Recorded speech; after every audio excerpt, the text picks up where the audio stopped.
He got the ball. Oh, balls.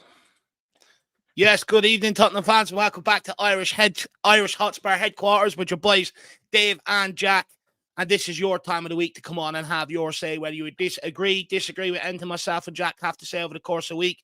Feel free to come on. And even if you think your opinion is unpopular, feel free to come on and share it. This is your time of the week. This is the fan show for all you Spurs fans out there. For all you lovely members, if you do have the right membership, you can just head to the post section and the link is up there if you do want to come on and join. Slow news day in terms of Tottenham today, but we do have a small bit of breaking news in terms of Paratici handed an 18-month suspended jail sentence, which I no doubt will do the rounds, but I don't think it's going to affect him being able to take his role up at Tottenham Hotspur, considering it's a suspended sentence. But I'm sure there will be a lot made of it. But to be honest with you, I think this is the final outcome of all these trial and tribulations of what happened at Juventus there. But anyway, so that's the latest news. But as ever, we always do have plenty to talk about. Of course, we had the 2-2 draw at the weekend against Brighton, point gained or point lost. Let me know how you see it. Couple of controversial team selections from Thomas Frank. Did he get it wrong? Could Vicario have done better on some of the goals? And then also we're going to just have a chat about Tottenham currently sitting third in the Prem after 5 games. How are you feeling after the 5 Premier League games under Thomas Frank? Does it give you encouragement for the rest of the campaign, or are you still concerned we are lacking in a couple of areas to be able to sustain this sort of form? And also maybe a little bit of a discussion on people's how people think Romero's influence is getting on as captain. Then we'll also discuss Thomas Frank heading into the Brighton game sort of laughed about the suggestion of the leadership group, which makes me think, he's sort of delaying it to a large degree, or maybe doesn't believe in it. But maybe we'll have a bit of a discussion around who should maybe in it. And then, of course, look forward to our Carabao Cup game Wednesday night against Doncaster Rovers. So there's always plenty to talk about when it comes to Tottenham Hotspur. But how are you this evening, Jack? Doing okay. A little concerned by the Paratici news. I guess something was going to come about it. Maybe he can do some community service or do some online classes of, how to get away with transfer fraud or something for the future Paraticis of the world. And looking forward to FA Cup, Magic of the Cup. It's back. And the FA Cup, not FA Cup. Oh, sorry. I'm getting a little ahead of myself. Maybe takes the gloss off it for you. Sorry about that. Yeah, sorry. The magic of the Carabao, let's say. But with Thomas Frank making those rotations, controversially, we'll probably talk about today, this weekend. Maybe we'll be rehashing a bit of that debate about what we'll be seeing in midweek. Will he be making a lot of rotations, only a few, some stuff about that. So, yeah, a bit to talk about. And, of course, the weekend's game, which did definitely have some talking points just about whether he's messing with the sauce a little bit too much. He's putting too many ingredients, maybe over-rotating, over-stirring the pot at the minute. Or is it a master stroke by doing that? I'm curious where people are on that. Yeah, it'd be very interesting to see where people are on that. But the rotation this week is going to be very interesting, though, Jack, because, as we know, like as Tottenham fans, we like to cry. We cried all last year that manager wasn't rotating enough. But then, on the contrary, they also moaned about the manager rotating in the Carabao Cup. So it'll be interesting to see what Thomas Frank does and, where people are at with it this week. But big up, everybody. Let's get into it. Let's welcome on the guests. We have the one and only Rhino from Playful Spurs. We also have Rain in the house, who was giving me a bit of a history lesson. You've always something to learn. Space lesson. Yeah, something new to learn every single day of the week. We've also got Brad Matthews looking fit and healthy here. And also Dermotron from an unknown location. How are we all this evening, gentlemen? Good? Pretty good. Yeah, I cannot confirm or deny where I am at the moment, lads. Sorry. Well, look, we do have plenty to discuss this evening, gentlemen. So I think we will start maybe your guys' reflection from the weekend's game. We'll start with Tottenham fought back from 2-0 down to salvage a point at the Amex. But what, is it come back to be proud of, or maybe a bit of a wake-up call? I mean, Dermot, I was catching a bit of your stream yesterday. It seemed like you were a bit pissed off with the result. I was more pissed off with the goals we conceded, I think, than anything. I think the fight back was good. I think if that was on the ranch, we would have folded and we would have lost 3 or 4 or 5-0. But I was just pissed off with the way that Vicario, he could have done a lot better with the first goal. And the second goal, instead of trying to push it round the post, he could have pushed it upwards. Do you know what I mean? Because it was heading in that direction. The first goal, he was caught in no man's land. Do I come? Do I go? Do I sit there? Not. But the upside to it is the way we came back. We didn't give up. We didn't let it rattle us. We kept to our focus. We kept to our game plan. And I thought when Xavi came on, that sparked it. And I thought I do you know what? I think it's a point. It's a good point, actually. You know, and we could have nicked it at the end with Xavi as well. I think, was it Xavi when he got a shot deflected off Dunk? Or was it Kudos at the end? I can't remember. Kudos. Yeah, that we could have won it 3-2. We could have did what they did to us last season. So look, I think that you look at it, yes, there was mistakes, but the way we fought back and the way we didn't let it rattle us and the way that we kept pushing forward, I think, you know, it's a good point at the end of the day. Keeps us in third place, which if somebody told me at the start of the season, you'd be in third, only behind Arsenal on goal difference by 1 goal, I think all of us would have bitten their hand off for that. I really do. No, look, I think it's been a good start to the season where I'm sort of hesitant to maybe, you know, jump on the bandwagon and start singing Kumbaya and dancing in circles with you guys is, you know, I've been here before, you know, we've had initial manager bounces, but we've never really been able to sustain it. So that's why I'm sort of holding out until after the first 10 games and then seeing how we kick on when the games are coming thick and fast and seeing do we have the mentality to roll out there every 3 to 4 days. Before we get on to Vicario, because I do think maybe Dermot's being a bit harsh on Vicario on the first goal, but we'll circle back to him in about 10 or so minutes. But Brad, how do you see the game? Because me and Jack sort of had split opinions. Now, I do see where Jack was coming from. He was a bit more, he felt like it was more of a, 2 points dropped. And heading into the game, if you would have said to me, would you take a draw? I would have said, no, I want 3 points here today. We need 3 points. But on reflection, 2-0 down, we end up taking a point. Whereas last year, as soon as we went behind in games, I was texting Jack crying, turn off the watch along. This is done. We ain't coming back. Then you know what I mean? And stuff like that. So, and with the difficulty we've had there, we were 2-0 up there last year at halftime, got slapped up 4-2, slapped up there under Pochettino as well. It's been a difficult place to go. So I'm sort of more on the side that, do you know what? Brighton are a difficult team down at the Amex. They've already beaten Man City this year. I'll take the point and we'll move on. Where are you at with it? More or less there. I mean, Brighton apparently haven't lost in a year against a top 6 side at home. So they're no mugs. And I guess if you're 2-0 up and you draw 2-2, that's 2 points drop. But if you're 2-0 down and you draw 2-2, it's a point gain, really. I thought we were a little bit, not unlucky, but the first goal was probably Brighton's first attack. And, it looked offside. The AR came in and he's that much onside. That can go either way, really. And then the second goal they scored, I think it was Vic's fault. I think he should have saved it. So we're down 2-0, but playing reasonably well. So I thought we got the goal back before half-time. That was very useful. I think we needed that. Yeah, big time. And we had a better team in the second half. We didn't create a lot until Xavi came on, and I thought that made a heck of a difference. And then we got bit of luck with the goal. So I suppose that can counteract the fact we were out of luck with the 2 goals we conceded. But a bit of luck with the goal. But it's a good move. It's a good cross from Kudos, who had a good second half. I think Xavi had a couple of shots, didn't he? One that he should have done better with. But yeah, overall, I thought we played reasonably well.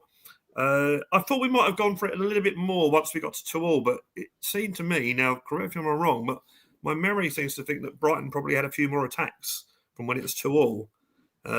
But then we had that chance right at the end, which went off for, with Kudos had that shot that could have gone in, didn't. But yeah, I'm overall pleased with the 1 point, the 2-2 draw, considering we were 2-0 down after only half an hour, and we didn't panic.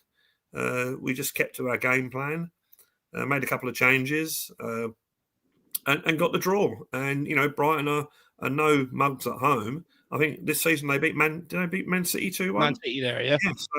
So that's not bad really.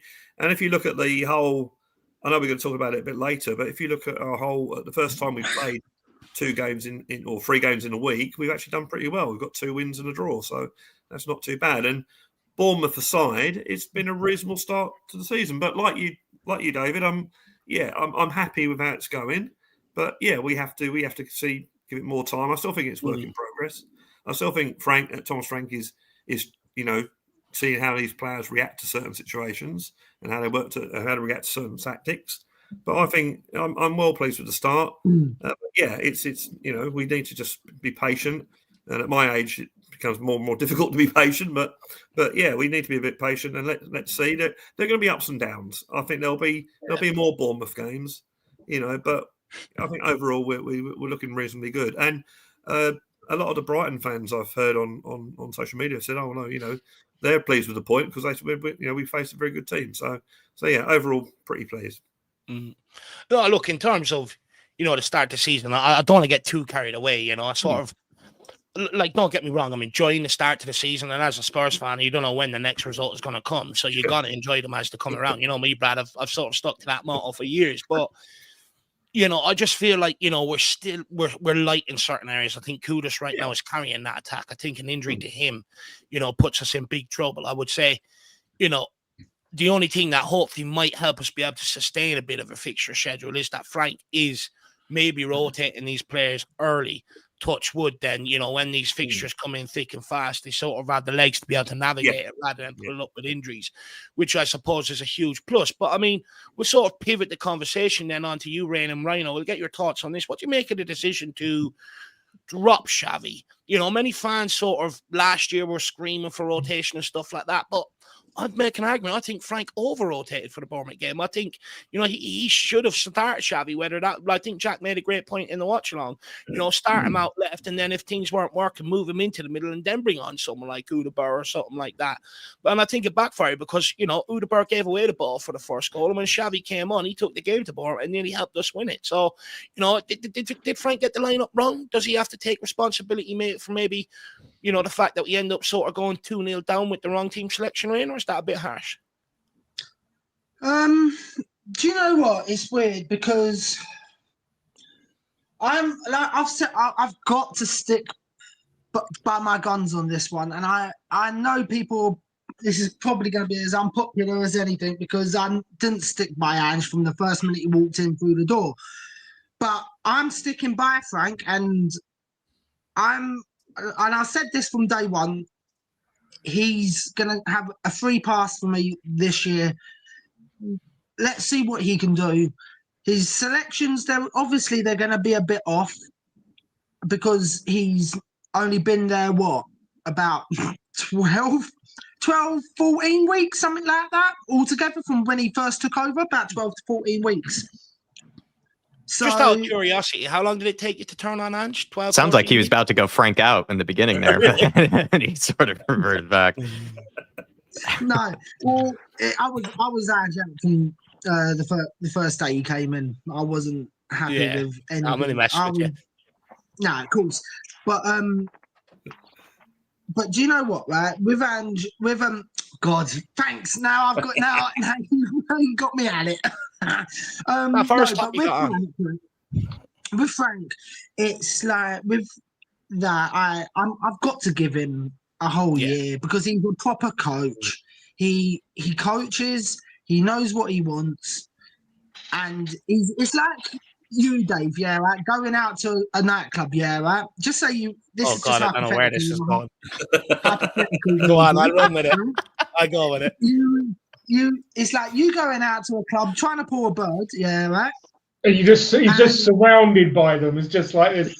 There's like this huge group, just like moving on me. Gegenpressing. And you've just pulled a bird, yeah, right? But you've had a little hiccup early on. Do you know what I mean? Like in that relationship, but then you just ride that hiccup out and keep going, pushing forward, and that's what it is like with Frank. So, and I'm not trying to get in trouble with the missus. No, not at all. You missed a few sitters at the club. I do understand the analogy. You open goals. No, I do understand the analogy, though. When you sort of get with a bird, there's a few hiccups at the start. It's up to you whether you want to sort of iron them out and persist or not. I do agree with you. I do think, that's why I'm sort of hesitant to jump on it after 5 games or sit there and say all of Tottenham's problems are fixed because it is going to be a work in progress. But what I would say is there is signs of improvement. The comeback alone shows character, a bit of grit, a bit of hunger that maybe we didn't have last year, or we were lacking a bit last year. You know, at least we got back into the game and our heads didn't drop. You know, so I do agree with you there, and I do think, you know, we are going to have to show Frank a bit of patience. You know, look, in years gone by, we've had Jose, we've had Conte, we've had Postecoglou, very controversial figures, right? Or with them or you're not. Whereas I think Thomas Frank sort of gets a lot more buy-in from a larger proportion of the fan base, and I do think inevitably that will end up buying them that bit of time. I do agree with you on that. Rain, where do you see the team selection? Did Frank get it wrong? Can I talk about Vic as well? I really want to talk about Vic. Oh, I'm gonna come straight back into Vicario then, because I think Dermot was very harsh, and I have to respond. I need a response, because I think I've got a very unpopular opinion. Well, look, do you know what? Let's pivot. Let's go with it. No. But on the Frank, and I think he did. I don't think he did the right. I think he's done the right thing. I love the fact that he's rotating. I love the fact that he's bringing in. He's not making wholesale changes. You know, he's making 2 changes. It's the right thing to do. It's the right thing to do to manage our squad. Dave, you and me were saying the same thing when we got Frank, which was, you know, the biggest concern is, and we're not saying he can't do it, we're saying he's never done it. He's managed 2 games a week. And how is he going to do that? Well, we can see what he's doing. What he's doing is he is rotating players, and he's getting results. You know, 2-2 at Brighton it's all right. Yeah, okay, we can, you know. We didn't need to rotate, though, I guess, is what I'm maybe trying to ask, Rain. Is because we say that now. For me, the Doncaster game, he could have given Udabur his minutes there. Do you know what I mean? I think, you know, a team like Brighton, I think you've got to put out your best players. When you know where our biggest problem is creating chances, why would you leave a guy that you spent 65 million on to come in and solve the problem on the bench and start a guy who you've replaced by bringing in transfers because he wasn't sort of producing in the first place? And that's where I sort of question, you know, did he get it wrong? I don't think he needed to make that rotation for the Brighton game. We're only 5 games in. If these players are tired, then we've a long season ahead if they're tired already at this stage. I mean, speculating, the guy's come in at the end of the window, right? Hasn't had a pre-season with us. Yes, he had, you know, some time with Leipzig. It's not just about always putting out your best 11 players on the pitch, right? If it was just that simple, you'd just do what Ange did, which just keep putting them out. You have to. I like the fact that he's trying to mix it up, and he could still bring Xavi on, and he came on and he made a difference. You know, and he has to. He can't throw. He can't throw these players under, you know, in the bin. He can't do it. So bringing, you know. Could he have brought Xavi on earlier then, maybe? Sorry. Could he have maybe brought Xavi on earlier then, maybe in the mittens that maybe did get the team selection slightly wrong? Could have maybe brought Xavi on earlier, because maybe another 5-10 minutes earlier, we probably could have won that game, Rain. Yeah, I'm still not buying that he got the team selection wrong thing. I think he did exactly what he wanted it to do. And you have to learn. You have to learn lessons. You have to learn. You know, your doggy could not have worked. Okay, he came out. A lot of people saying he's, you know, man of the match, but that may not have worked. You know, you just don't know. Because he's had quite a lot of time out. Yeah. So I like it. It is important. Yeah, we're all expecting on Wednesday to, you know, see a bit of a lighter squad, a little bit of a lighter first team. But it is also clear, you know, I think we're all expecting to see Xavi start every single Champions League game, every single one. Yeah. Unless he's injured, Ryan. Unless he's injured, and then obviously then it's a bit different. But even then, he's got to limp out. He's got to limp out on one leg, you know, and a bandaged head. He's got to get out there and do his stuff. So I'm kind of in Ryan's in the same place as Ryan. I think Frank's doing that. I think Frank's figuring stuff out. He's getting data. That's what he's getting information on how these players are going to react. And unfortunately, what he's clearly learned in the first 5 or 6 games of this season, Johnson gives us nothing. Tell as no end product, and unfortunately, Odebear didn't take his chance. It's not a given chance. Didn't take his chance on the weekend. He's probably the best of the three, which is not saying much. But they need to be taking their chances, and I hope that what he's saying in the background is, you need to be taking these chances. I also think, look, to your point, I think, look, fair point, if you want to make rotations, I do maybe question, could he have brought maybe Xavi Simons on at half-time, realising that maybe Bergvall wasn't working out, wasting a lot of possession, stuff like that. I think maybe there's a criticism around that, it's something that people went after Postecoglou for, not making changes sooner and stuff like that. So I think maybe he could have brought on Xavi Simons. But I suppose, to your point, at least if these players aren't taking their chances, and if they do knock on the gaffer's door come, October, November, December, when the games are coming in thick and fast and they ask why they're not playing, then he can just, point to their stats and go, do you think you deserve to play?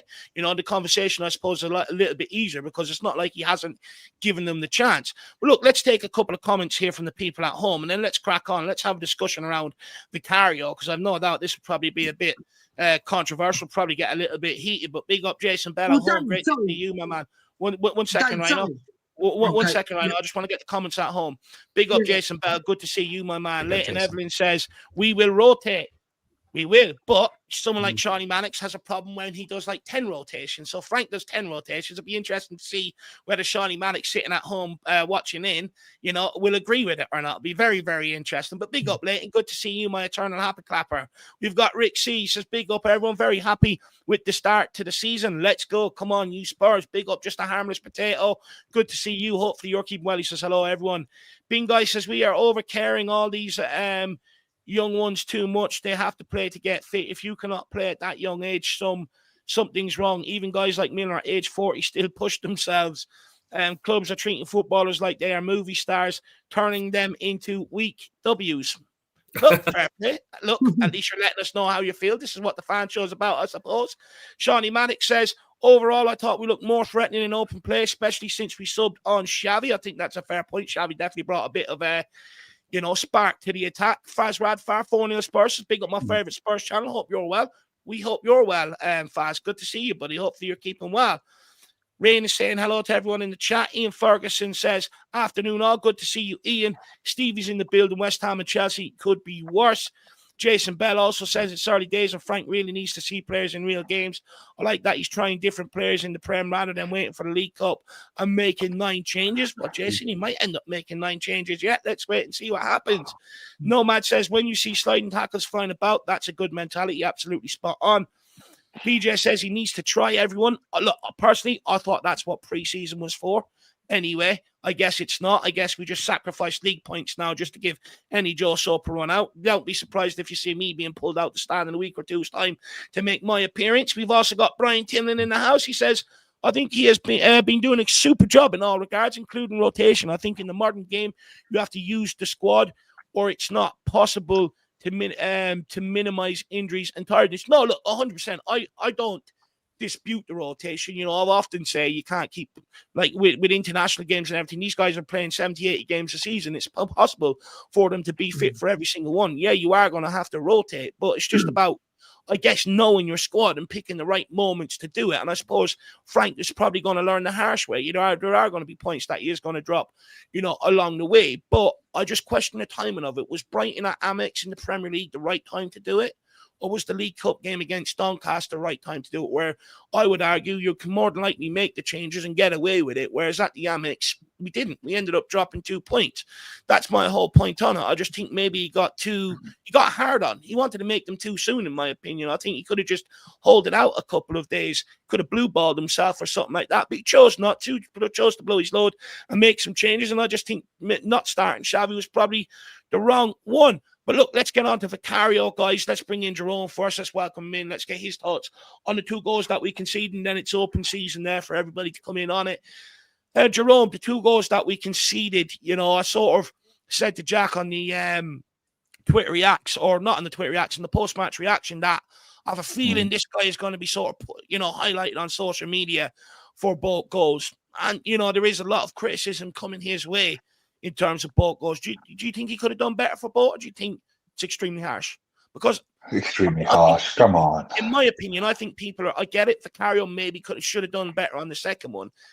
But in general, I think he's being scapegoated, and people don't want to highlight what Bergvall done, which is absolutely madness. People don't want to highlight Udeberg losing the ball, or Van de Ven just jumping out of centre back into centre midfield. Romero not being switched on, playing the offside trap. There were so many problems before Vicario.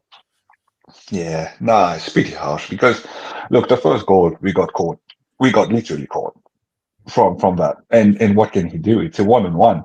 The guy just literally just passed him and just put the ball inside an open net. The second goal, come on. You can all say he could do better. He's put his hand to it and everything. I'm like, when you're a goalkeeper, if you have a shot like that, you can do whatever you want. You can put a hand to it. You can, if the shot is it's like a rocket or something. Come on. He's tried his best. It's like, it is too harsh. We are being too harsh on him or something. Vicario is a shot stopper. He's a really good shot stopper. 4 clean sheets in the build up to that game, or 5 clean sheets in the build up to that game. Yeah, we had like so many clean sheets before that game. And it's just like, come on, it's Brighton. I'm not gonna go and go on any one of them because it's Brighton. They can beat anyone they want when they come. Anybody can go to the MX and they can get beaten easily. So for us to get 2 points there, to get 1 point there, is really good for me. It's really good after being 2-0 down, and we got a point there. That's really good. And criticism on Vicario is harsh. It's really harsh. Come on, the guy's been doing really well for now, and until that goal, and everybody is on him, and we said we need better. Come on, man. It's like to me, it's too harsh. I have to look. I think for the second goal, I think maybe the questioning is fair. I think first goal, I think we're just so used to him saving them 1-on-1s that we maybe get disappointed when he doesn't. Because in fairness, he saved more 1-on-1s than I've ever seen any Spurs keeper make in my lifetime. But I think naturally you got to hand this over to Jack, and then we'll let Rain come in as well, because Jack has been a big defender of Vicario. He wasn't one that hopped on the Kinski train after that first appearance, like most of us Tottenham fans. So, Jack, your thoughts on the criticism of Vicario for 2 goals? Because Dermot was very critical of the first one, I may say. He thought he should have done a lot better. I think the first one is actually more on Romero, because he actually looked like he sort of tried to catch the player in the offside trap, failed to do it. And then when he was running back, he kind of gave up on maybe being able to clear it off the line, it looked like. He seemed to just sort of think that maybe it was going to be again. He was so sure, it felt like, that maybe it would be flagged for offside. And I think he just made a grave mistake there. I said in the watch long, Vicario's made so many 1-on-1 saves for us in the past that I think he has a little bit of credit in the bank when it comes to maybe that first goal. On the second one, I mean, it was a really difficult shot. Like, it was knuckling a lot, but it was one of those where I felt like it goes in, it looks bad. He makes the save. You're, complimenting him for a great save. So it's kind of a bit in the middle for me. I rate Vicario really highly. So I actually think he should have been able to save that. And I think he definitely can do a lot better there. So that's the way I look at it. He's not, I don't know, like the West Ham goalkeeper or like maybe Robert Sanchez at Chelsea, where he's just committing blunder after blunder after blunder. But I don't know. I feel like Vicario can be held to a slightly higher standard because I think that's what he's good at, is shot stopping. That's his thing, is that he's an amazing shot stopper. And that was not a good save, really. I think he could have done a lot better there, to be perfectly honest. I just hold Vicario to that slightly higher standard. And maybe just he did touch the ball, though. He touched that ball. I mean, yeah, but he touched the ball. You touch it, you save it is maybe a classic, cliche. So but really tell you how hard the shot was, bro.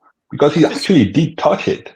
So that's a pretty hard shot that he got. So people are giving this criticism for no reason whatsoever. I don't think it's for no reason. I can understand it, but that first goal, it was an ideal if you ignore everything else, just him and Minter, it was an ideal channel for Minter to come at Vicario. It wasn't too central, wasn't too wide. Absolutely perfect channel for Minter to run and take Vic on 1-to-1. Let's be honest, right? Any Premier League striker who's running 1-on-1 with a goalkeeper in that channel, they should be scoring a goal. Or they should be, for sure. they should be getting it on target. So I don't blame Vic for not saving that goal. I agree with Jack. Romero, I don't know. I don't know what went on in his head, but Romero pulled up and probably could, he could have at least tried to have cleared the ball. But the player that I blame, the player that I think made the biggest mistake, was Van der Ven. Van der Ven charged 5-10 yards to go and challenge somebody in their half, and he left Romero completely isolated. And is there a bit of favouritism there, though? Because Van der Ven hasn't really been criticised for that. But if that was Romero, on the other hand, literally, it would be highlighted absolutely everywhere, and it'd be another stain against his name. Classic Romero, diving in, all this kind of stuff. That's the way it'd be. Now, for the second goal, I'm in agreement with Jerome. I always remember. Now, I've got the picture in my head. I don't know if other people are going to have the picture in their head. But David Beckham scored a very, very, very memorable free kick against Greece. Yes. In 2001. I've seen it the other day again. Yeah, so to equalise, to take us through to the 2002 World Cup, right? And, and everybody's going mad. But go and watch it, right? Go and watch it and look out for this. Teddy Sheringham comes on the pitch and he goes behind the wall, and he goes this way. The goalkeeper moves half a foot with he's clearly watching Teddy Sheringham, and he moves half a foot one way. Beckham puts it in the other corner, and the goalkeeper has no chance. As soon as the goalkeeper's gone this way and the ball's going this way, because like Jerome said, they hit we don't really appreciate how hard they hit the ball, right? Because the ball goes this way. The goalkeeper's completely off, off balance. Vicario moved about half a foot to his right, and then the guy struck to his left. Vicario was completely off balance. I don't think that's his fault. I think Bergvall should not be losing the ball in that area. I agree. That was Dave's point. Yeah. I think, look, don't get me wrong. I think it's right to question Vicario. I conceded a few goals outside the box in pre-season as well that were a bit maybe questionable, and it is an area that maybe he needs to learn to stay a little bit switched on from.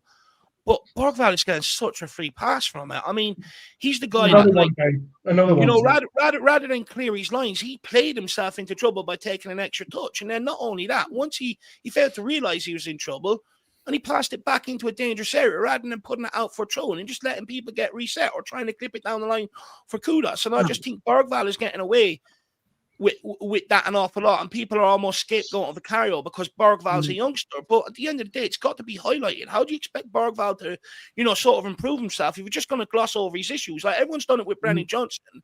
Now Brennan Johnson finds himself out of the team. Well, the reason why is because people keep scapegoating him all the time. In terms of, he does this, he does that. No, it's what he doesn't do is why he's out of the lineup. And Bergvall, look, he's had 2 impressive games, but I was saying this to my old lad today. He's the sort of player that when he's on it and he's playing well, he will win you a game. But when he's not playing well, he will cost you points because he does silly things in dangerous areas. And that's not the first time Bergvall's given away the ball there in the deep area, by the way. How many times last season did he give it away? 4 or 5 goals came off the back of him losing the ball on the edge of the box. And it is something that this guy really needs to learn if he wants to sort of kick on to that next level and get himself into that starting lineup and being a starter week in, week out for the whole course of the campaign when everybody's fit. He needs to stop giving away the ball in the dangerous areas. Don't get me wrong, the kid is an unbelievable talent, but he's still got a long way to go to be, a real top-class midfielder. Them risks back there, he's got to stop taking. But the more he gets punished, hopefully, the more he will learn from that. Dermot, do you want to come in on that second goal? And then maybe we'll kick the conversation on a little bit and we'll get Brad and Rhino in on the next part. I think, look, I got to jump off soon anyway. So, look, I think on the 2 goals, I agree with you, lads, about Odegaard. I said it in my own watch along. He was the number 1 culprit for that because he lost the ball early. And then if you see the Brighton, it sort of went in a zigzag sort of thing and nobody was doing their jobs. Where I do criticise Vicario is he came out and then he started going back. If you're going to come out, commit to going out all the way. Commit to making yourself look big. If the play goes around you, at least you've committed to doing something. Trying to go back, I think that gave the Brighton player a bit of, okay, I can go around them now. With the second one, I agree with Bergville. I said in my own watch along that he could have kicked it against the Brighton player, put it out for a throw-in, as you said, Dave. Let everyone reset and then move on there. I think he panicked. And he is going to make mistakes. He's only a young lad. He's a great talent. He really is. And he's had a great start to the season. But he is going to make mistakes. And I think if they're going to cost you goals, then yes, we're rightly to criticise him. I think it comes with the job. On Brennan Johnson, he does not nowhere near deserve to be in the first team. He needs to be in the reserves because he's absolutely useless. When he came on, he acts like a goat. Last year. Yeah, well, I criticised him because ever since he scored that winning goal in the final, his head's been up his own arse. He needs to get it out of his arse and get his head game on and, get back to what he does best, which is running into spaces and scoring goals. He is not a winger. So Frank's got to work out where am I going to fit him into my team. And I think that Frank will do it, but it's going to take him time to do it. But look, Vicario will gain you points all season. He will gain you points more times all season, but I just feel he could have done better with 2 goals, and that's just, I will stick by that. But why I was angry last night, Dave, someone actually put in the chat about Ange would have done a better job than Thomas Frank, and that's when I got a bit angry because if that was Ange Postecoglou, we would have lost that 4-0. On the Thomas Frank, mate, look, should he put Xavi on more? I agree with his rotation. I think he's done the right thing. I think he's doing it now. Odegaard had his chance. He wanted to see what Odegaard was like in a difficult situation. Now playing him against Doncaster. Doncaster, we are going to win. So you want to see how players are under a difficult situation, an away game with the pressure on them, and he didn't perform. I get that point. But people moaned at Ange Postecoglou last year for giving up league games and dropping points, and now we're saying it's okay for Frank to experiment in league games, which is going to cost you points. Dave. He did experiment. The obvious game to make the rotation is Wednesday night. You don't mess around with your league form. We need to put points on the board.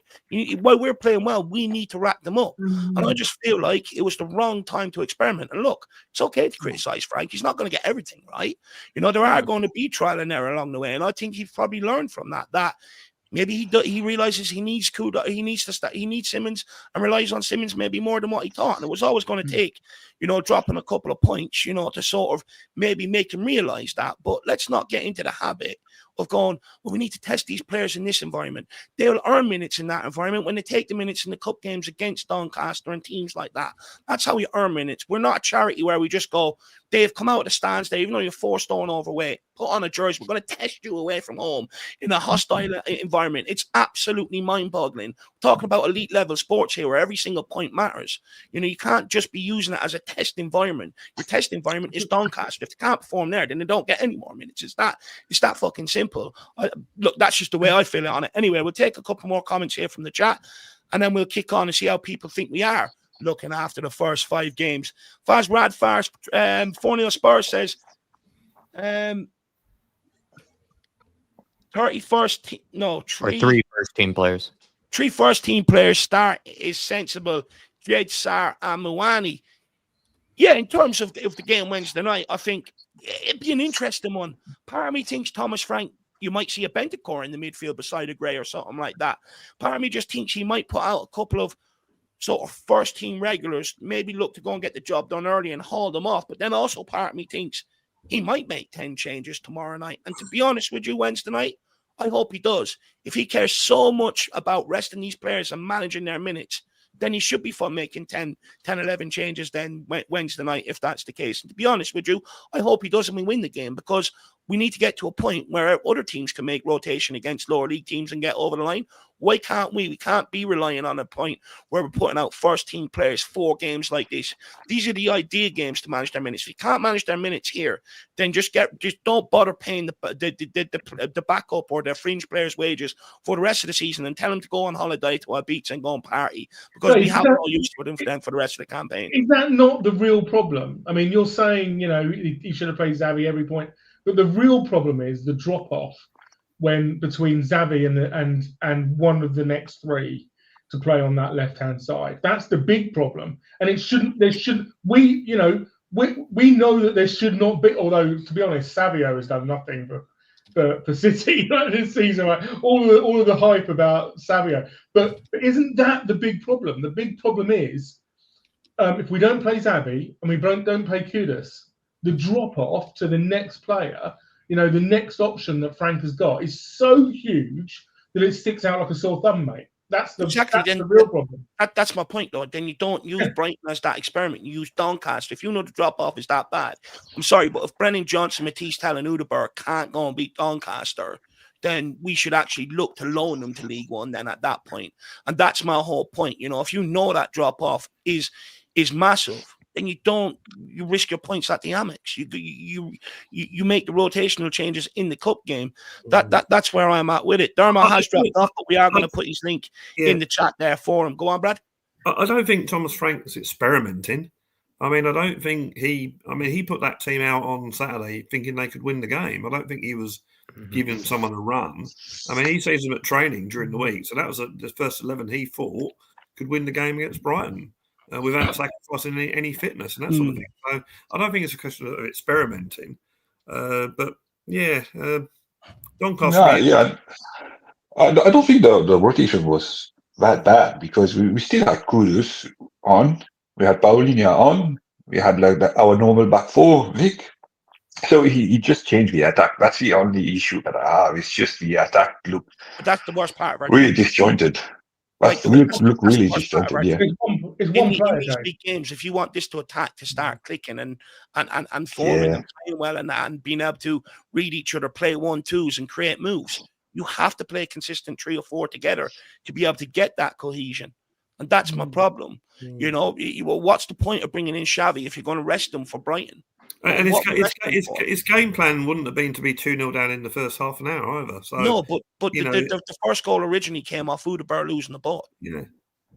But what I'm saying is he doesn't put Udeberg in the scene to lose the ball. He's not expecting that. So you're going to get individual errors. And as you say, Bergvall lost the ball. Totally agree with you on that.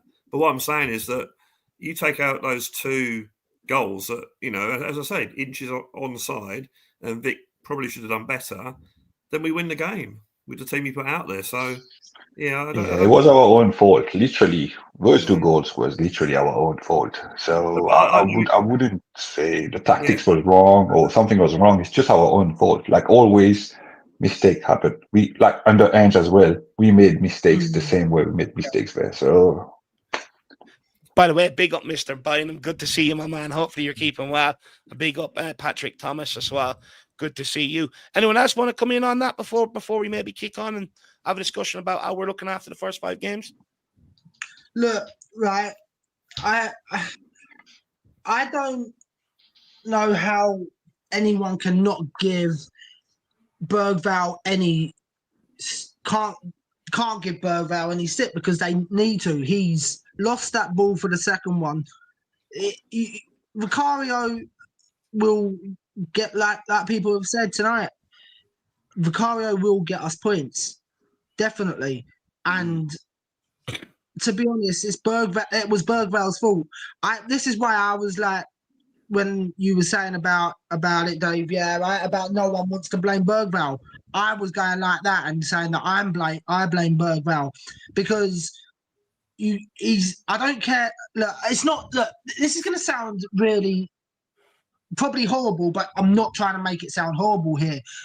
I don't care whether he's 19 or 29, right? At the end of the day, if you're old enough to be playing in the Premier League, you make a mistake or two, you're old enough to have criticism coming at you. It doesn't matter whatever happens in this day and age. You can't have a soft underbelly when it comes down to it and expect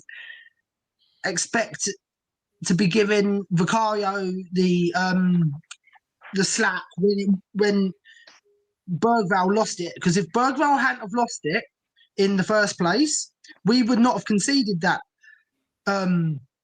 second goal. There would have been no way we would have conceded that second goal, because if he had put it out for a goal kick or even a throw in, I don't care where he puts it. At the end of the day, it shouldn't have happened like that, and it did. So he's got to blame. Yeah, for that. but Ryan, the thing is, the kid made a mistake. We get it. He's a kid. He made a mistake. That's all right. But you're going to give him stick. But the thing is, listen, hold on. The thing is, what happened is, why are you not saying for the second half, but the kid played well? Yeah, we give him stick for the first half. But the second half, the kid came in and played well. And played really well. For about 10 minutes, though, Jerome, he made 2 tackles when he was put into a deeper position. That's no. But the thing is, he let that ball go for Xavi to have a shot on goal. He did really good. The kid was okay. In the second half, he did okay. So it was much better than the first half. So I get we're giving him stick, but at the same time, we have to agree that he came back. His head didn't drop. He actually came back and he played well. So we have to give him his flowers for that. And we saw Bergvall making mistakes over and over again. Like I said, it's going to take time for those mistakes to get out of him. And it's hard. Odegaard made mistake as well. He's young. He's a kid. He's going to make mistake. So even though Odegaard took on players and tried to do something, unlike Johnson and any other players could put on, Odegaard did more than Johnson did for his 15 minutes. So again, like I said, those kids, they are kids. They are going to make mistakes. They just need to get that out of them. But there is promise in them. We can definitely see that. They are not scared to take on a player. They're not scared to put their body on the line to stop a ball or something like that. So I do agree with you, Jerome, in terms of, look, that's one thing I really like about the kid. He does show a character, no matter what's thrown his way, he sort of knows how to deal with that adversity and sort of come back stronger. He shows a lot of character for sure. But I just feel like, everyone could sit there and go, Vicario has to do better. Berg has to take a large proportion of it. The old saying, Bergvall takes a stick for that. For sure. He takes a stick for it. 100%. I do agree with you. Like, let's not hammer on the kid, as well. At the end of the day, he did show a bit of character, and that's good. I just want to throw a spanner in the works here from Giddy Haps. I think it's a fair comment to make.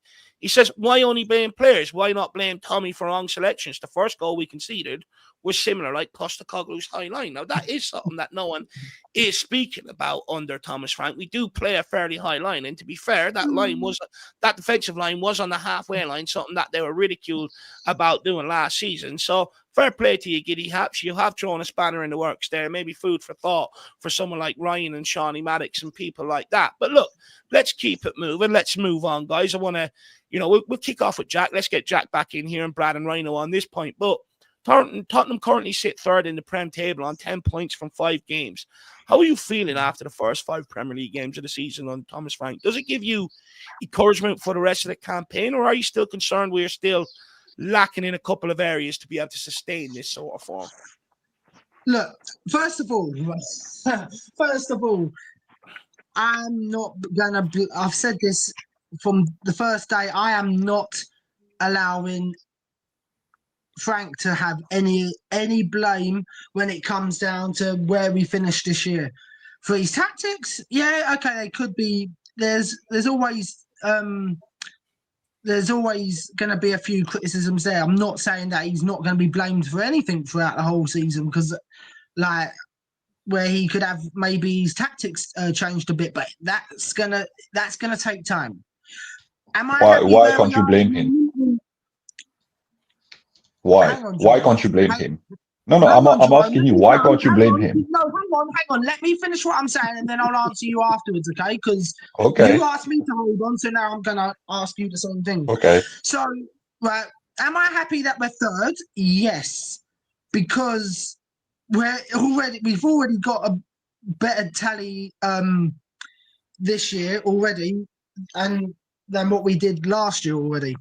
When you look at it from the start of the first 5 games, so realistically, it's annoying. Now, to get on to what Jerome was saying, why can't I blame Thomas Frank?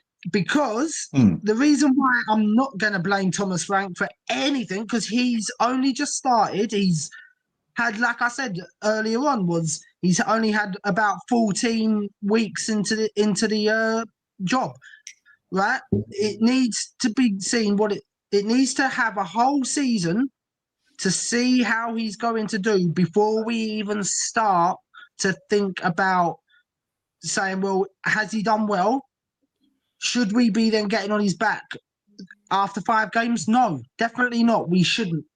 Now, the problem is, if we get on his back now, it's going to just end the same way as it normally does. It doesn't end because fans get on the manager's back. I don't get this. I don't get this. I looked at the table for the first time after Brighton, and we were second. What are people going on about? What are people going on about? We were second, okay, and now we're third. You know. Hold on. Where were we the season before with Ange when he won 10 straight games? Okay, we were high up as well. Everybody was over the moon. Everybody was like very happy. But after the Chelsea game, what happened? We all started to turn. We all started to turn. We all started to go on the guy. So I'm saying the same thing. Let's not go back to Ange. Let's not go back to Ange. Otherwise, because that's just a rabbit hole. We're playing as a team. He's rotating players, and they're coming in and they're doing a job. You know, we're well up there. We're getting results. Okay, we haven't. You know, well, no, we've beaten City. You know, we've beaten City. You know, we went and we hammered West Ham. We got a point away to Brighton. None of these things are bad. None of these things are awful. Ray, hold on. Hold on, Ray, hold on. What happens once we start a game and we start like getting many injuries and things start going badly? What happens then? What do we do? Who are we going to blame? We went 2-0 down at the weekend, and we came back to draw 2-2. I would also make the argument. It's okay. I'd also make. But what if we lost that game? Who are we going to blame? But we didn't. No, I'm saying, what if we did lose that? If we did lose that game 2-0, we had no reply, like we had no reply against Bournemouth. Who we were going to blame? Frank, not the players. Frank, because we would say he got it wrong. He rotated. He did this. He did that. By Ryan saying he cannot blame Frank whatsoever.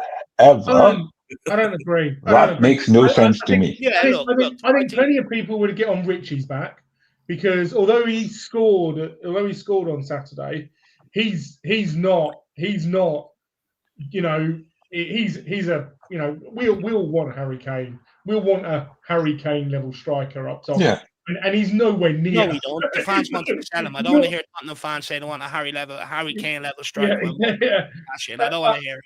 I think fans would absolutely blame Vicario for letting those 2 guys in. I don't think I think very, very few fans, Jerome, to be honest, I think very few are at the point where they're going to go because Frank didn't play one player, it's his fault. We can't go there, surely. No, it is his fault. If his job is team selection, he got it wrong. Look, the thing is, it's okay to sit there and say Frank got it wrong. I don't believe in this, that he gets a whole pass for the whole season.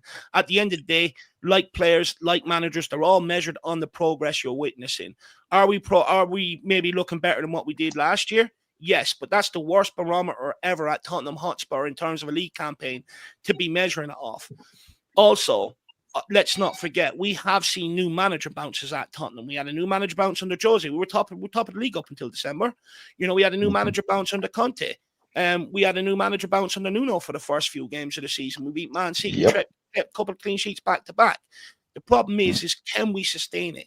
Now, look, I don't think anyone should be getting on Frank's back right now. You Overall, are. so far. No, You're hang on. I'm not getting on his back. I was trying to prove a point, and you're proving Jerome's point. No, I'm not. I'm not proving anyone's point. I'm making my own point. But my point is, like, no one gets a free pass at Tottenham Hotspur. At the end of the day, these people are paid very good money to walk into this football club and do well for this football club. No one gets a free pass. But my point is, let's not get too giddy either yet. We've seen manager bounces initially, and usually they end up wearing off. So for me, I want to be able to see it sustained before I jump on the bandwagon and say, yeah, this guy is taking us forward. I think it's too early to sort of sit here and say 100% he's taking us forward. Ryan, you can sit there and shake your head all you want. You can disagree as much as you want, Ryan, because I agree with Dave there. It's 5 games in. We're already giving praises for 5 games in, and let's wait. I want to put. Let's wait and see. Exactly. Like the thing is, don't get me wrong. We're doing well right now, but it's way too early to judge. There's still cracks there. We're not looking good going forward. How long are we going to keep? How long are we going to keep getting away with that? For instance, not creating chances, not taking the chances that we do create. Eventually, that's going to come back and bite you in the ass, like it did under Postecoglou. Like it has done under since we've sold Harry Kane and Son. There's only so long you're going to keep getting away from it. But likewise, I do think Frank has the ability to be able to coach a forward line, to be able to become sustainable in the Premier League and put points on the board week in, week out. And that's where I do think, he probably will get a longer time than most. But, Villarreal, most fans were complaining after the game. It was a shit performance. Bournemouth, shit performances. Like, there are some signs there that we're not fully over. There's still signs there that, we could easily revert back to what we have been in previous campaigns. It's funny. The way I look at it is there's two points. If I'd have been a Man City fan, I'd have been really pissed off yesterday because at 1-0, he took Haaland off. And at 1-0, they had a break. And I think it was when Doherty was still on the pitch. And he put the ball across where Haaland would be just to tap it in. Haaland was off the pitch and the ball went across the goal. And then Arsenal got the late equaliser. So if I'd have been a Man City fan, despite Guardiola's success as a manager, I'd have been critical of him. As I'm watching it as a neutral, I was critical of him for doing that. So that's just one point. So no one's beyond criticism, okay? I agree with Ryan that, like Ange Postecoglou's first season, I'm giving Thomas Frank a free pass for this season because I think there will be more Bournemouths in the game. There will be more ups and downs this season as he gets to know his players, as the players get to know how he works tactically and that sort of thing. Now, I'm not going to go and say, we're going to be great under Frank. We're going to be top 4. We're going to win the FA Cup. We're going to win the FA Cup. What I will say, and I said this at the start of the season, under Ange Postecoglou, when we went to Anfield, when we went to the Emirates, when we went to Stamford Bridge, I was shitting myself. I thought we're going to get absolutely annihilated. And 9 times out of 10, we did. Under Frank, I'm confident, a lot more confident that we can go to Anfield, we can go to the Emirates, and we can go to Stamford Bridge and actually get a result. I'm not saying we will, but I'm more confident that we can now.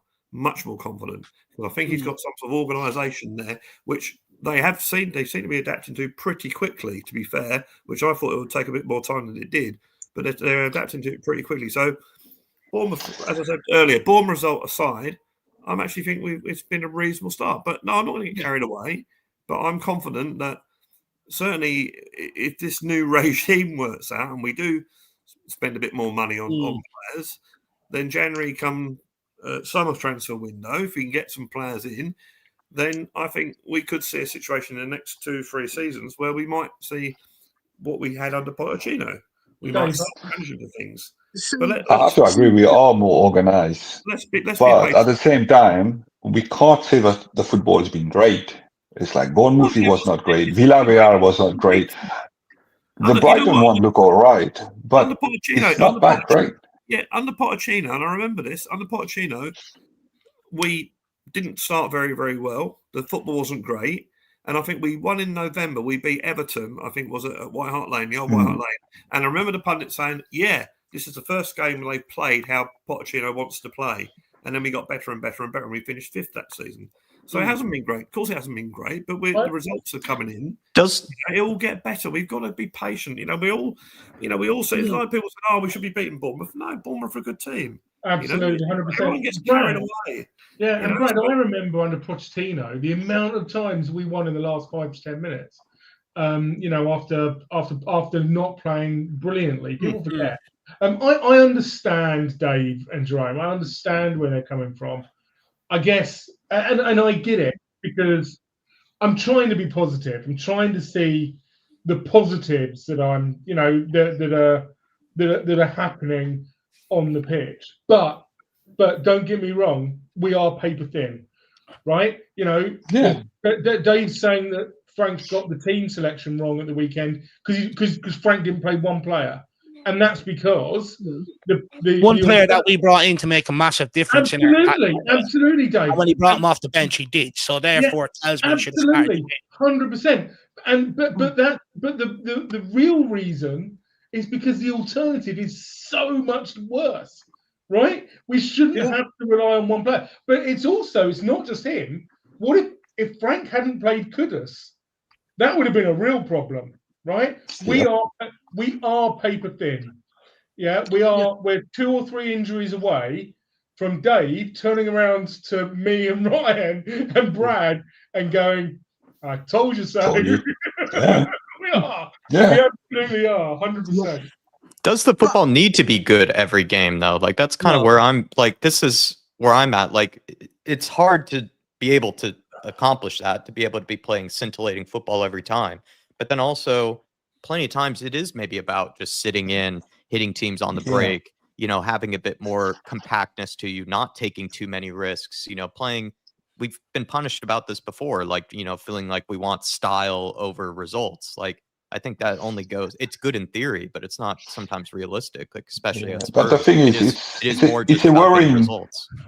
It's a bit of a worrying sign, Jack, because he has had good performances. We've seen some really good football under Frank, and then other games maybe not so much. I think Jack. I think in fairness, I do think you make a good point. Right, the sign of a good team is that when you're not playing well, you still get points over the line, and like that does maybe allude to that. The fact that Frank has come in and implemented the defensive changes, that it is going to be a massive help in terms of converting more games into points than what we did under Ange Postecoglou. I definitely agree with that. However, when you look at the last couple of games, we got fortunate for the first goal against PSG or against Brighton. Second goal was an own goal. Villarreal, stupid mistake there midweek. Like the big thing is, like last season, I was sitting there and me and you were hammering home last season, Jack, about the attack, saying it wasn't good enough to be able to sustain it. Everybody came back at us and go, the attack isn't your problem. Look at the amount of goals we're scoring. We tried to hit back and say, well, look, that's because we're playing so high up the pitch. They're going to generate more opportunities naturally by playing that high up. But when you bring in a manager who maybe does at times get them to sit a little bit deeper, you are going to see problems. And I just question, how sustainable is it moving forward if we're not creating decent chances? Like there's only so much you're going to ride your luck from. You even go back to preseason against Arsenal. Papa Matsar scored from halfway, and I remember pointing out back then, how many times are you going to keep being able to rely on this? Eventually your luck does run out, and when your luck runs out, that's when the problems start arising. And I feel like right now we're getting away with it because everyone's feeling good, it's fresh, it's a new manager bounce and stuff like that. But when the games start coming in, one second, let me finish, Ryan, please. Ryan, let me finish, guys, please. I'm not interrupting you. But when it comes to, I've lost my train of thought now. But in general, it's not sustainable riding your luck like that every week. At some point, you are going to have to start carving teams open, creating chances, and I think that's where my skepticism is right now. But like I said, I think we spent better money on it than what we have done under Postecoglou to try and rectify the problem. And I do think Frank, is a good coach, and I do think eventually he will get it to click. So that's where I'm at with it. But I do sort of agree with Jerome. It's like right now, the last couple of games, we have severely rode our luck. You're not going to keep riding that luck. I don't see that against Brighton. I don't see what you're seeing. What I saw against Brighton was us putting them under extreme pressure, and that's where you get good old OG. We love OG. OG was that was like a third or fourth scorer at one point like a few seasons ago. We love a good OG, but the reason we had chances to bloody win it. Yeah, I thought we created a lot of chances against We Brighton. did the actual not chances get our that we had in terms of looking good, Simmons with a couple of efforts, we scuffed them. Yeah. The reality is we relied on the luck to get us over the line. Villareal, the goal, Bergvall. When have you ever seen a keeper make that mistake? You know, we haven't. That's a player issue, though, right? Like that's not a Frank issue. Like Richarlison had two breakaways. I get what you're saying, Jack. I get what you're saying, Jack. That is a player issue. But it was the same under Postecoglou. The forward line was a player issue, you know, large parts of it, and it will come back to bite you. You know, these players, Brennan Johnson, he had no choice but to take him off the bench there at the weekend to try and change the game. The guy got the ball 4 times, 3 times he passed backwards, and the last time he ran it out of play when we're searching for a winner. These are the sort of players, and I do agree with you, it's a player issue, but they're going to come back and bite you. That's why you're not going to consistently win games week in, week out, unless we rectify the issue, and he does start playing. Simmons in at number 10. Yeah. Kudos out one side, Mawani down the other side, and I would just stick with Richarlison up front until Solanke comes back personally. And I think once you get them 3 playing regularly, I do think you will look a lot more dangerous. I do think you'll create chances. Like if Xavi Simmons came off the bench, Brighton sat everybody behind the ball. The guy stayed on the ball until he dragged people towards him. That's what we're missing out of this team. Johnson doesn't bring anyone towards him. Udebird doesn't bring anyone towards him. Neither does Tell. And eventually, we're only 1 injury away to Kudos right now, who, by the way, I think has 4 assists in 5 games. We're only 1 assist away from him, 1 injury away from him to going back to looking very flat and dull last year. And that's where I think, you know, to your point, yes, it's a player issue, but it's a player issue that is going to come back and bite the manager, because everyone will sit there and go, well, Frank's a coach. It's up to him, like they have done under previous managers. And at the end of the day, there's only so much you can coach. If a guy can't take it in or doesn't have the ability to be able to do it in the high pressure moments, what chance have you got? It doesn't matter how good of a manager or a coach you are, or even how much of a good man motivator you are. You could sit there and blow smoke up these guys' ass. You could spend 2 hours before the game telling them how great they are. The sun shines out their hole. They just don't have it in the game, you know, in them composure moments. Udebird had a shot, you know, in the first half. Again, because he's so young and naive, he's getting excited, he's snatching at it. More experienced player, you know, worries about the technique in that situation and strokes it into the back of the net. And they're the small differences that are going to come back and bite us if we don't rectify the problem. I completely agree with all that, but maybe Frank is more likely to grind out results, you know, than what we had previously. Like, I think all those problems are I agree with every single word you said there. It's just my takeaway from the first 5 games is with Frank is that it will be all those things could be happening, but he seems to be more likely to be able to grind out a 1-0 claw back from 2-0 down to get it to 2-2.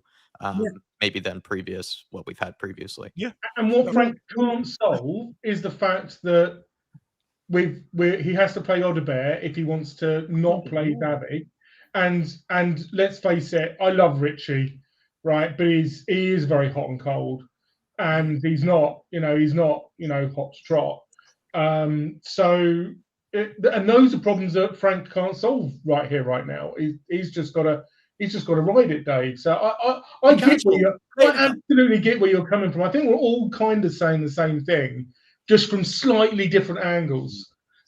Basically, I think it's obvious, right? And I think Frank's somebody else said it. I think Frank is saying it as well. He's like, well, yeah, he's very transparent. Probably one of the most transparent managers for a long time. I like coming out and saying that he probably got it wrong against Bournemouth and could have coached them better. So I think he's probably aware of it. And we got some players to come back. I mean, Solanke might make a difference when he comes back. Yeah. I think we miss. I don't know how good this Savio is. He's only played a substitutes bench, hasn't he, for Man City? He hasn't had a lot of minutes. But if we'd have got him in the summer and played him on the left, we can play Xavi in the middle, Solanke up top, and then, you know, maybe you're looking a bit better then. I do agree with you, Rain, about that there are probably 4 players that the bar is very high. And that's probably Van der Ven, Romero, Kudos, and Xavi. And if we lose any one of those, they're very difficult to replace. So, you know, they will probably be the 4. If you pick your first team, they're probably the first 4 players you're going to pick. Maybe Palhinha as well, I would add in. Yeah. Look, with Palhinha, since Palhinha came, that back line is more secure. They are so much more secure since he came in and played. They look so much more secure. We needed that number 6 for a long time, and with our arrival of Paulinho, I can say that backline looks more secure and they're more organized now. So that's the difference that Paulinho does. So one injury to Paulinho, we're in trouble. Yeah. And do you know what? Right now, I'll probably actually get what I wanted to say in about 10 minutes ago. I know, Right? but Sorry, I know David, you I have didn't mean when to cut you someone's off, mate. speaking, you have to wait for them to finish. You don't need to sit there and Yeah. go, no, and shake your head. We will get to you. Yeah, well, Yeah. and I apologize for that. But, right, where I don't agree with you is, right, look at our defense this year, Dave. Right? The defense is so much more stable this year, right? We don't always go up to the halfway line like you're saying that we're doing, because we don't. We really don't. Where we are more solid now, right, is at that back. That's going to concede us less goals, right? And even if we do get an injury to someone like a Kudos, right, as long as we don't have an injury to a Xavi at the same time, right, we'll still be scoring goals one way or another. And the only reason why that is because we're going to be so solid at that back. How many goals have we conceded this year? What? 4? 3? 3. 4? 3. Okay, 3. 3. So that's already a lot less after the first 5 games compared to what we already did 5 games last season. So we are so much more solid at that back, and that's why defenses win you games. If I'm correct, if this is the right way of saying it, defenses win you games, and strikers win you titles. No, attacks win your games, defense wins your leagues. Yeah. Okay. So well, okay, I got it round the wrong way, but still, right, we're not going to win the league, but this is why I think we will win the FA Cup and the Carabao Cup, because of the defense. It's much more sturdier. It's not like, I get it, right? Where people say, oh, well, who's going to fit in for a couple of games if either Romero or Van der Ven get injured? Well, we've got Dragusin, who will be coming back sometime. But until then, we will have someone like a Ben Davies. Okay, yes, you're going to go and probably say, well, Ben Davies can't do it for over a certain amount throughout a whole season. I get that, Dave. But if he's filling in for 2 or 3 games, he can do a good enough job.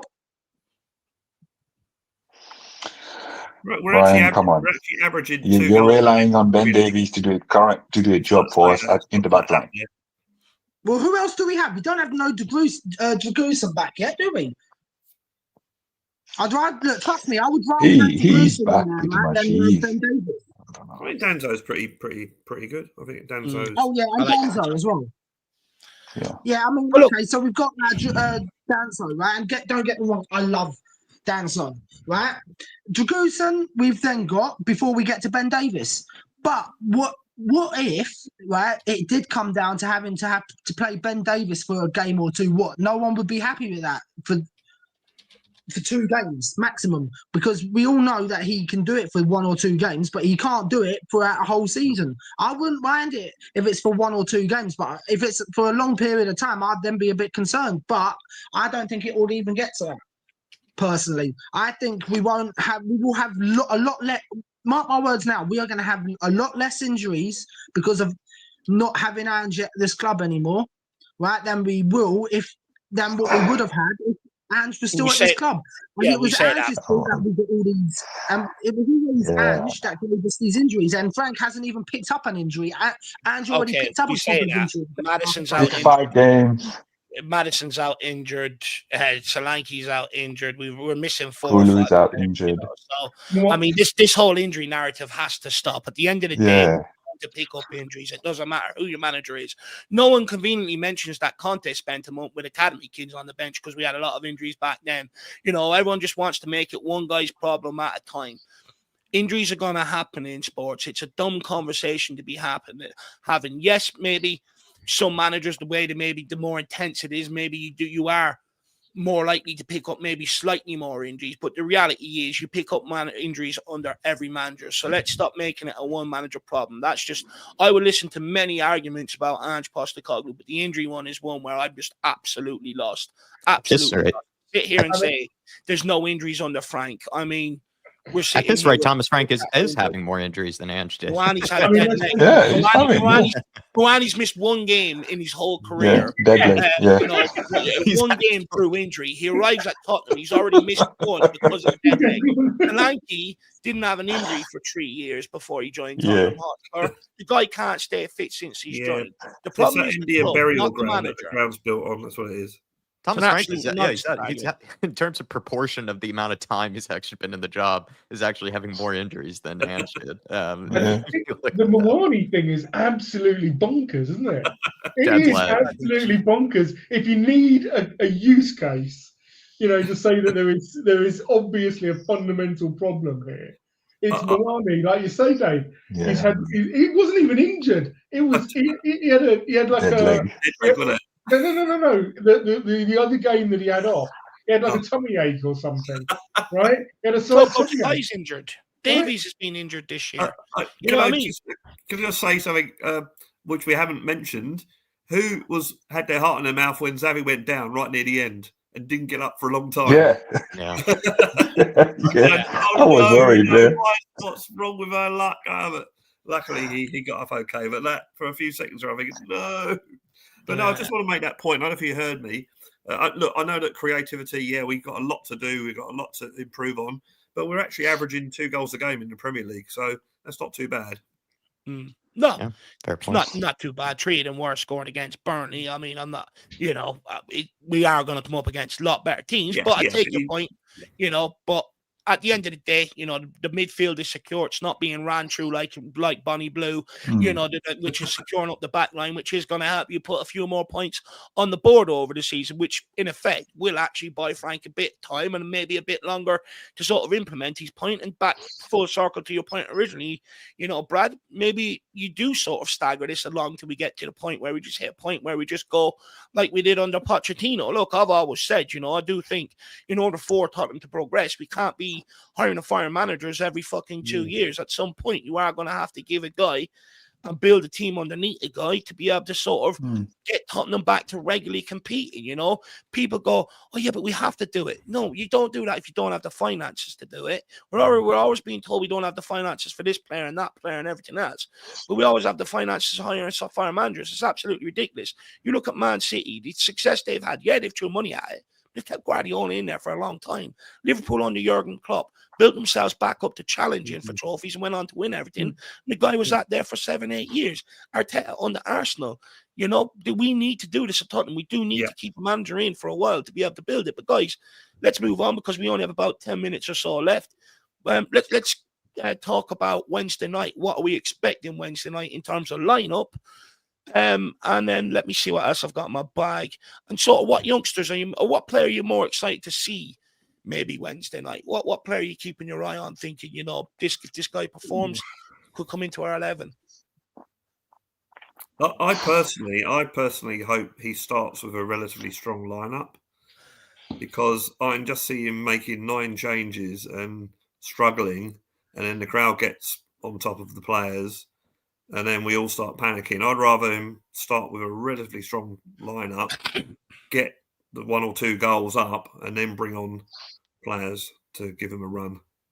Do you know why I'm hesitant to start our best players in this game, Brad, or any of our 11 is because Doncaster, they are on a roll at the minute. They've come up from League 2. They're flying high in League 1. And in years gone by, they have given Premier League teams in the Carabao Cup that they've played a real run for their money. And they've got absolutely nothing to lose here. And they will lay into our players. And I think, they'll fancy a cup upset. And that's why I'm sort of hesitant to throw a Simmons out there, Bentancur out there, Pelini, even Romero Van de Ven. I would look to make. I mean, to be fair, David, our second team should beat Doncaster at home. Yeah. But we know in reality, years gone by, it doesn't always happen like that. And I think that's what fucks with my head going into this game. Like I sort of agree with you. Part of me, like I said, wants to, and I think Frank will keep out, at least maybe the centre like a Romero and a Paulini or someone like that, or a Bentancur, well, alongside a Papamatasar, and just have that sort of spine to try and help the rest of the guys coming in sort of kick on. But then also part of me looks at it and goes, they're going to lay into us. They're going to show us no respect. And I sort of, if we're talking about justifying and picking Odegaard to keep players, from getting injured and keeping them fresh, then I think even more so, this is the game you should be looking to do that. So I'm just a bit torn, gents. You could probably get away with a sort of second string defence, to be fair. I don't think you need a world class defence against Doncaster. But who have we got? Who we got, Brad? Well, no, what I'm saying is, you could probably get Danso in there. Yeah, go on. Danso. Obviously, you've got to play one of your fullbacks. Well, Takai and Davies are both sort of back training. They're both sort of carrying injuries. Yeah. So one of them, I assume, if you're selecting them, will play half fit, no? But to see where I'm coming from, Brad. Oh yeah, no, exactly. But you go Danzo, and then you go. Yeah, you could probably Prince at right back, maybe. We could probably get away with Gray and Danso, couldn't you? Really? Yeah, Gray, Danso. I see Gray start. Surely Gray starts in midfield, though, right? Yeah, absolutely. Yeah, definitely. Actually, to answer your question, David, that's the player I want to see. There you go. Great. I think we might see Johnson start on the right. I will. I think I've already got my Panadol ready. But the player, to answer your question, Dave, the player who I want to see, I want to see him release the Scarlet. I want to see Scarlet. I'm not gonna. He's gonna play Richie. But I'd love to see him start Scarlet and then for him to get a hat trick, and then for people to go, "Oh, it's only Doncaster." What do we do? Kind of thing. I would love to see Scarlett get minutes. The games he came on for Postecoglou last year, Ipswich away, set up a goal. And the Europa League came on, scored a goal. He played well. And if Moani isn't fit or is still suffering from that dead leg, I would probably rather give him the minutes than Matisse Tell up front, to be honest. I think Matisse Tell has had more than enough opportunities in the Tottenham jersey. I would look to give them to Scarlett. I definitely wouldn't mind seeing him get some minutes tomorrow at some stage, that's for sure. But I also want to give, Brad an opportunity maybe to expand on his great point as well, because I think many people will be with you. This guy comes with a huge sort of fan club, a lot of well-wishers wanting him to do well. He's a player that, I would argue, again, there's a bit of a common theme here, but players that we buy that come with such huge fanfare, they sort of are underwhelming at the minute. It's a huge opportunity for Gray to sort of stake a claim, right? To maybe say to Spurs fans and Thomas Frank, look, don't forget about me. But I would argue, Brad, it's an opportunity I think he needs to take tomorrow. Yeah, I think Gray's going to be a very good player. I think he showed last season, well beyond his age, how he can play in the sort of position he was put in last season, in any place he played, apart from where he's supposed to play. So I'd like to see him come in there and play. Maybe, and I think we had a conversation last week. We were saying, well, Gray probably, if you're going to play him as that number 6 or the pivot, the double pivot, which you arguably wouldn't need against Doncaster, but the double pivot, if you want to play that, you play him alongside an experienced player. So you play him alongside Paulinho. And then you'll see. I think you'll see the best of. Did you get away with playing Papamatasar beside him if you wanted the rest? No, I think that's a bit too inexperienced in both age and that position. But I think Gray's going to be a very good player. Bergvall's just ahead of him at the moment, but I think we could see in years to come he'll be a very big part of the team. Do you know who I'd like to see coming in January? Harry Gray. Oh, his brother. Harry Gray. Oh, yeah, definitely. No, I'm joking. But no, honestly, I'd like to see Scarlett get some time. I'd like to see Carlo Moani get in there to get his fitness up. Honestly, because that's his only problem. He hasn't got that fitness up yet, and that's why he's coming off with dead legs at the moment. And that's not his fault. That's PSG's fault, and that's a them problem. Like my mate likes to say, that's a them problem, not an us problem. But would I want to see someone like Brendan Johnson starting? get out of here is all I can say. He is going to because start, though, Ryan. He's gonna don't play. He's gonna rotate. He's gonna play on the right. That's for sure. the reason why I don't want him to start is because he's a tapping merchant and he's not a striker, so he shouldn't be he shouldn't be a tapping merchant. And my mate, yeah, right. Well, we need a tapping merchant. We don't need We need a tapping against merchant to Doncaster. score goals. We need that. We need that tapping merchant, man. You'll be in the right place at the right time to be a tapping merchant. It's not that Yeah, easy. probably the perfect opponent. Yeah, we need that tapping merchant.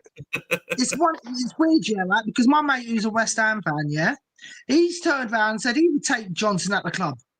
I'm Yeah, like, of course you can have Carlos him. Vinicius Yes, scored a hat-trick. West Ham needed Johnson. Green. They need that tapping merchant. Yeah. Ange We needs him don't. at Forest. We don't need. But honestly, I think that I would start Dancer and Davis at the back. Really, I would for that one. And then would I give Vicario a rest? Yeah, surely he's rested. He will. Yeah, Yeah, he has to. Kinski will have a start. But I think he will. And I think Kinski comes in. But what the only problem is, right, with Kinski is, and this is something that I've heard, right? I was having a conversation with someone else who's actually a Tottenham fan the other day, right? Who loves goalkeepers. He said to me, "What are goalkeepers there for? To keep the ball out of the net, aren't they? Not to use their feet and just do what you do as an old school goalkeeper. Keep the ball out of your net and stop using your feet." And I'm kind of agreeing with that because it's getting silly that we. I would like Edwin van der Sar, or even going further back, even there to what's his name, the old Man United goalkeeper in the 90s. Schmeichel. Thank you, Schmeichel. Right, like they're the kind of goalkeepers, yeah, right, that you don't see anymore in this day and age because everyone wants their goalkeepers to use their feet. But Ryan, Schmeichel was good with his feet, man. He was not just a goal stopper. He was good with his feet. Vicario's never been that great with his feet. I do him for his shot stopping. I do understand what Ryan is getting at, though, in general, where he is. Look, it is a huge criticism that myself and Jack has had of Kinski, is that, there's some goals he's let in, when he had that run in the team that you're looking at him and going, you're not going to get away with this week in, week out. You're not ready to be number one. You do have to be a much better shot stopper. I do sort of get where Ryan was getting at with that point, but the reality is, Rhino, the only way of keep testing them is in games like this, and I do think Tottenham are going to make a change in terms of goalkeeper. You got to keep Kinski involved. You got to keep your number two involved, and generally they sort of play these cup games and stuff. So I do think Kinski will come in, and you're also just going to have to, I don't know, get something to cope. But Johnson will play Wednesday night. I'm telling you, as frustrating as it's going to be, and as much as I agree, look, I would sell the guy personally, but the reality is. And I hate this kills me to say it, but he has more impact than Tell and Udebar at the end of the day. At the end of the day, he doesn't do an awful lot, but he's scoring goals. He's putting numbers he will score. That's why he's He will score. That's why it's so important that even though Matisse, Tell and Udebar are better wingers than him in terms of they can get on the ball, take their man on and stuff like that, the numbers aren't there in terms of end product to justify to pick them and stuff like that in general. So that's why Johnson keeps playing. But I do agree with you. He's very limited. And against Doncaster, who are probably going to sit 10 men behind the ball and look to hit us on the break, I'm not sure he's the guy we'll be turning to go, to unlock them and put in good crosses in the box. However, if the crosses come in from the left side, Johnson might just arrive in at the back post and get us an early goal and get us off to a good start. But Jerome, lastly and least, but you, my man, what sort of team are you looking at? Do you want to see rotation, or do you want to see, sort of a core of the side put out there?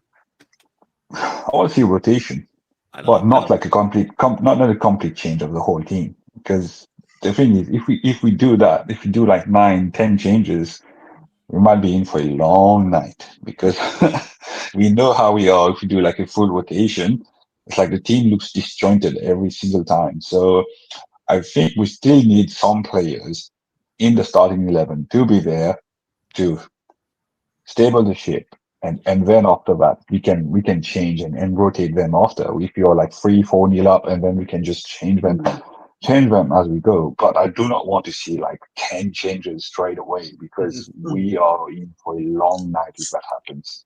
Yeah. So I think I'm the only one on the panel then that wants to see a full change out then, or more or less a full change out. Yeah, but This is going to be fun to argue on Wednesday. but I don't think we even can, Dave. I think that's the problem. I don't think we've got the players. Yes, we can. I don't think we've got the players to. I think a doggy will have to stay in. I think you can. I think this should be a game where you should be able to rest Pedro Porro. I think you should be able to rest Romero Van de Ven. You can bring in Danzo, and depending on how fit Davies or Fight is, then maybe one of them might have to start. But if one of them are fit enough to start, I think you should get away with them in this game. In terms of midfield, I think I'm hoping you'll see Papa Matasar in there. I do want it great given minutes. In the cam, then look, toss up. I'll probably give Bergval another go in there, to be honest with you, for this game, and look to bring Xavi Simons back in for the game on the weekend.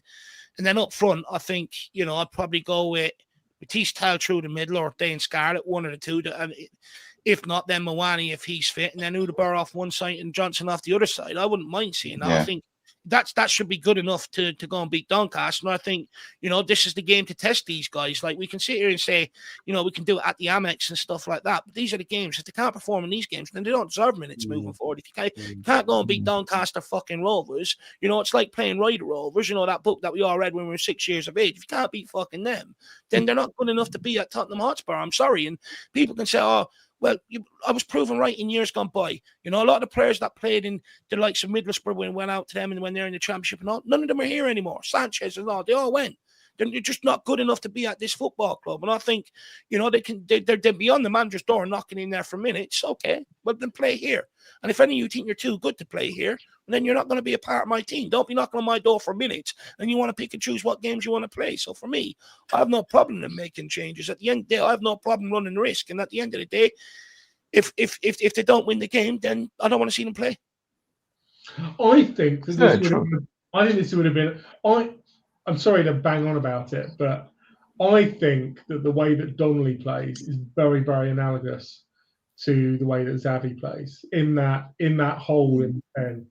And I think that this would have been a great game for Donnelly to play and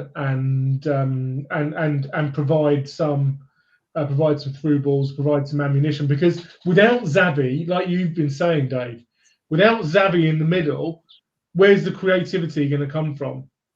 Where are those little balls that Johnson's going to run onto going to come from? Are they going to come from Udabur on the left? I mean, I'm doubtful. So that's the concern. The concern is that when we don't have Xavi and Kudus, where's the creativity coming from? No, 100%. But at the end of the day, one of these guys have to step up at some point. And if none of them do, then they should all be on the chopping block come January. And we've sort of got our answer that they're not good enough. And I'd rather take my answer against Doncaster Rovers than I would, against, a bigger team and stuff like that, to be fair. I think you could probably play Burwell as a number 10 against Doncaster. Yeah, I agree. I wouldn't mind testing him out there because for me, look, no doubt he gives energy. I really like Sarah in there again, gives energy. But, just watching Xavi come on and the way he drew players into him and created space for so much others around him, that is something that Bergval doesn't do, that Sarr doesn't do. Look, they're not natural number 10s either. Credit to them. They are making it work like Archie Gray did in defence last year. But, in that number 10, it does sort of require someone that's a bit more technically gifted, and even look at Xavi, the opportunities he was picking up on the edge of the box to be able to get shots.